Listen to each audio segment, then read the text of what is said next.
di sant di leen gërëm ci seen teewaay di leen jaajëfal bon c'était pas évident mais sant yàlla on est là tey nag li ñu dajale fii jàmm la du jàmm ci cadre Ndongo Diop la ñu bëgg a wax parce que dañoo gis ne boobu ba léegi mi ngi prison dañ ko yóbbu instruction rek bàyyi ko foofu noonu mel ni lu ko fàtte te moo tax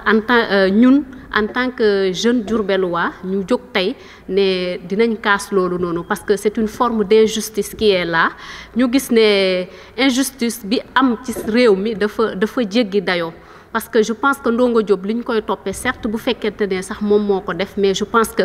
waroon na am neneen nu mu demee d'autant plus que gis nañ fii nii bu fekkente ne parti au pouvoir nga nekk loo def ñu ne gongo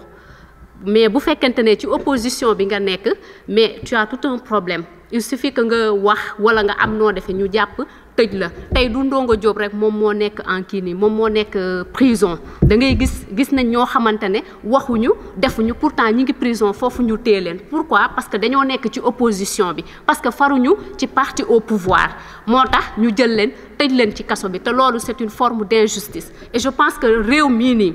tey nit def na fi loo xamante ne tey lu ne weng ndaxte gis nañ nag faux rapport yi génn gis nañ fi tamit faux billets yi génn gis nañ fi problème passeport diplomatique yi génn te ña ko doon def ñëpp ñu ngi doxi seeni soxla mais parce que c'est Ndongo Diop parce que nekkul au pouvoir loolu moo tax ñu jàpp ko tëj ko ci kaso bi moo tax ñun tey en tant que jeune Diourbellois ñu jóg ne Ndongo Diop am na fi ñu ko fi nekkal am na ay frères am na ay sœurs moo tax ñu daje fi tey pour wax président Macky Sall na arrêté président Macky Sall et son gouvernement nañu arrêté lu ñuy def. kii suñu naataango yi nekk actuellement à Dakar di ko ñaxtu di ko xeex di ko ñaawlu ñun ñu ngi ànd ak ñoom parce que je pense que Sénégal ñun ñoo ko bokk te faux rapport yi bu génnee ñu gis ne am na ci ñoo xamante ne tey jii maara day taali laale nañ ci ñun ci suñu bopp am nañ ci wàll ndaxte kat même su fekkente ne ay Diourbellois lañ ci Sénégal la ñu bokk am nañ ci xalaat te je pense que faux rapport yi génn ñun am nañ ci wàll parce que ñun tamit ay sénégalais lañu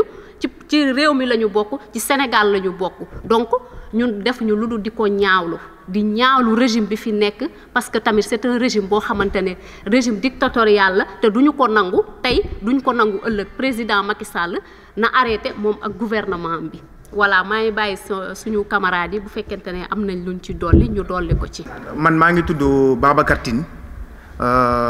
nekk étudiant au niveau de Dakar nekk tamit membre boo xamante ni mën naa ne partie civile laa mën a boole sama bopp parce que activiste la lenn tamit ñoruma lu dul Diourbel lenn ñoruma lu dul Sénégal moo tax tey jii su ma gisee ñu woote lenn loo xamante ni tegu na ci kaw doomu Diourbel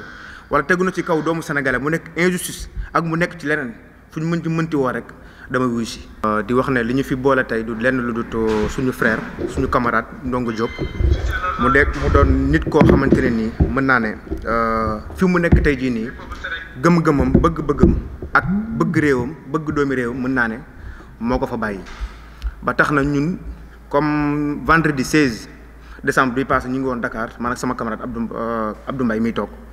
pour marche bi ñu doon doxu ñaxtu bi ñu doon def foofu noonu te Dakar pour ñi nga xamante ni dañ leen a jàpp politiquement bañ fa demee teew nañ fa ñu waxtaan fa ñu tudd fa ay tour peut-être nag bon wax naa ko gars yi peut-être dañu fàtte wala dara moo tax ñu ne ñun tamit la moo tax en tant que Diourbellois nekk ay activistes aussi nekk fii ci région de Diourbel la moo tax bu ñu demee Diourbel comme ni ñu ko defee Dakar defal ko ñëpp ñu defal ko tamit beral ko moom Ndongo Diop daa ko def fii nga xamante ni mooy Diourbel. Ndongo Diop ñu ngi ko jàpp 10 octobre passé bu loolu jàllee ma leen fàttali ne njëkkoon nañu ko jàpp tamit te li ñu ko jàppoon ci lañ ko jàppaat xamal nañu ne carrément aussi nit ki mën na koo jàpp ci benn dossier boo xamante ni classé goo ko jeexagut nga bëgg ko jàppaat sur le même dossier di wax ne carrément injustice bi mën naa ne foofu la njëkk a commencé di woo ñëpp tamit di leen wax ne carrément li nga xamante ni dal na Ndongo Diop man jàpp naa ne mën na dal ku nekk ci ñun que ça soit nga nekk pouvoir que ça soit nga nekk opposition parce que jàpp naa ne lii ko dal tey jii nii nekk na loo xamante ni tey jii nii mën a dal ci keneen kon jàpp naa ne buñ koy xeex rek wala buñ ci dox ay dox yu ñaxtu ñëpp ci war a ñëw jàpp parce que loo xamante ni comme yaa ngi ci combat bi yaa ngi ci géew bi li nga xamante ni dal na sa morom mu naqari ko jàpp naa ne yow tamit war na la war a mën a naqari démb dem nañ gis famille Ndongo Diop waxtaan nañ ak ñoom nettali nañu tamit yàlla dogal na tamit bi ñu fa demee mu tombanteeg Ndongo Diop di woote tamit ñu wax ak moom mu leeral ñu lu bari li nga xamante ni moom lay dund foofu noonu ak li nga xamante ni moom lañ ko jàppee. ñu ngi wax nañu carrément biñ koy jàpp dañ ko fekk restaurant moom benn xaritam ñuy reer ñu ñëw laaj leen ne leen carrément seen ay pièces d'identité maanaam contrôle d'identité ñu wane seen ay pièces ñu leen topp leen ñu. bi ñu leen topp leen ñu Ndongo laaj leen lan moo tax ñu leen bu ngeen àggee di ngeen ko xam ñu àgg ñu xëy ki mu àndaloon ñu bàyyi ko moom ñu dégg ko fa ba tey Ndongo nee na ba tey 48 heures yi waxuñu ko ne ko lii lañ la jàppee lii lañ la toppee lu na ko xaar ba enquêteurs yi ñëw bu ñëwee di nga ko xam. mu nekk loo xamante ni jàpp naa ne injustice mënta weesu loolu may woo ñi nga xamante ni ñoo nekk Diourbel muy autorités yi parce que dañuy wax ne carrément nit ki mën nga nekk tey jii nii parti au pouvoir suba nga nekk opposition. kon jàpp naa ne looy def rek dafa war a nekk loo xamante ni lu rafet la en tant que tamit Ndongo nekk doomu Diourbel jàpp naa ne lii warta nekk ñoo xamante ni ñoo nekkee côté opposition même ñi nga xamante ñoo nekk parti au pouvoir jàpp naa ne Ndongo seen doom la te li muy xeex tamit du lenn lu avancement Diourbel avancement Sénégal kon man jàpp naa ne fii mu nekk war nañ ko fa war a mën a jëlee di wax tamit ne carrément Macky Sall ak nguuram ñi nga xamante ni jàpp naa ne war nañ leen a dugal ci kaso yi ñu ngi ci biti di dox. parce que ñun ñëpp teg nañ suñu bët ñoo xamante ni jàpp nañ leen fi ci ay faux billets amuñu fa weer génnaan nañ ñi nga xamante ni jàpp nañ leen ci luubalu xaalis ba tey kenn tegu leen loxo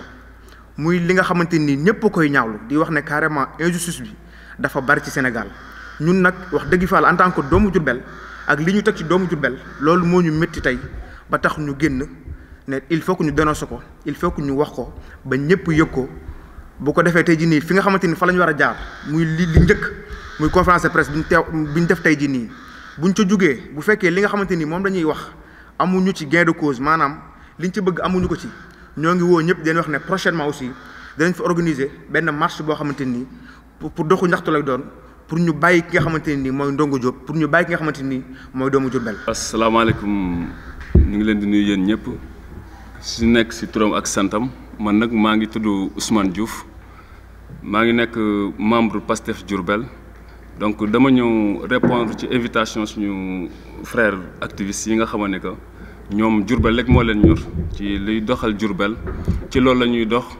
ci développement Diourbel rek ci loolu la ñuy wax aussi.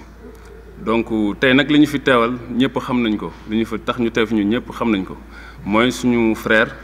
donc Ndongo Diop bi nga xam ne dañ ko détenir de manière arbitraire fële ca prison te Ndongo ñëpp xam nañ ne lu ko bàyyi fële du lenn lu dul bëgg réewam. du lenn lu dul bëgg région bi nga xam ne moom la dëkk muy Diourbel du lenn lu xeexal Diourbel ak Sénégal donc kon Ndongo yaakaar naa ne place am nekkul fële prison Ndongo place am fii ci biti la parce que prison am na ñeneen ñu ko yeeyoo ñi nga xam ne que Cour des comptes daf leen épinglé ñeneen ñi nga xam ne que dañuy trafiquer ay faux billets ak sàcc yeeg ñeneen ak ñeneen ñi nga xam ne que dañuy fare ci pouvoir bi donc seen place mooy prison. mais Ndongo Diop yaakaar naa ne place am donc ci biti la nekkul prison donc yaakaar naa ne ñun li ñuy réclamer du lenn lu dul la libération de Ndongo loolu rek la ñu bëgg ñun quoi Ndongo dañ ko war a libérer parce que place am du fële ñëpp xam nañ ko li ñu ko jàppee c'est quelque chose boo xam ne c'est arbitraire voilà donc li ñu bëgg ñun mooy en tant que patriote en tant que membre de Pastef donc ñun ñu libérer Ndongo parce que Ndongo ku nekk xam na ne fële du place am ci biti la. parce que bu fekkoon nañu ko jàpp ci ay sàcc wala leneen ak leneen sa à la rigueur on peut comprendre mais Ndongo ci défendre réewam ak défendre li nga xam ne mooy les intérêts de son pays loolu lañ ko jàppee comme ni ma ko waxee sànq rek Ndongo place am nekkul prison ñi seen place nekk prison moo ñuy trafic ay faux billets ñi nga xam ne ay rapport daf leen épinglé foofu mooy seen place moo tax tey en tant que membre de Pastef Diourbel ma ñëw pour représenter aussi Pastef parce que Ndongo ku ko xam-xam ko ci Pastef ku ko xam ko ci aussi dynamique bu mu nekk ak liggéey bu am solo bi nga xam ne que nekk na ko ci biir Pastef donc loolu moo nekkoon tey suñu teewaay donc di leen remercier parce que vraiment lii je pense que ne c'est très bien parce que ñun ñëpp ñoo bokk Diourbel tey lii dal Ndongo